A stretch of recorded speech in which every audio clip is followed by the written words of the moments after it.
Question 7. Do I really have to use a solicitor or a conveyancer? This has got a really easy answer. Yes. Yes. Now, but it's not just, is it Yes, easy? yes. Yeah. And It's don't go early. cheap on this one. No. Don't go for the cheapest quote that you possibly can. And we had a great discussion with Jenny Tyner, who's a conveyancer in New South Wales. That was episode 23. So have a look back at that one on some of the things that can really go wrong if you don't have the solicitor involved at the right point in the contract.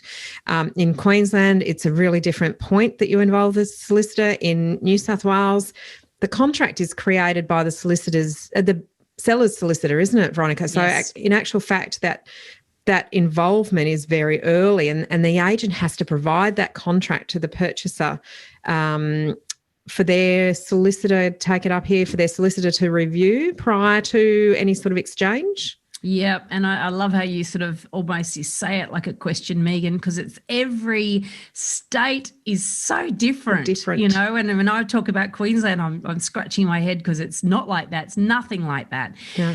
But the fact is that you need a conveyancer or solicitor to be involved early as possible, as soon as you have decided you really want to go for a property, because it doesn't matter whether there's a state like New South Wales or like Victoria even where the vendor has to disclose certain things, or in Queensland where the vendor doesn't disclose much at all. The solicitor or conveyancer needs to know where the gaps are, what else you need to know before you commit yourself to it, and if there are any conditions that you can put forward, what you need to be asking for. Because if you go in and you can make an offer without, you can sign a contract without actually consulting with a solicitor first, even in New South Wales, not unconditionally. I mean, you will get a cooling off period, but you risk a portion of that money, of the amount that you've offered, you risk 0.25% of that if you back out. And you might need to back out if you haven't had that contract reviewed first. Because there might be things there that are really unfavourable to you that you can't then renegotiate. So it absolutely, the answer is yes. You do need to use a conveyancer or solicitor. That's straightforward. That is the most straightforward question that we can answer.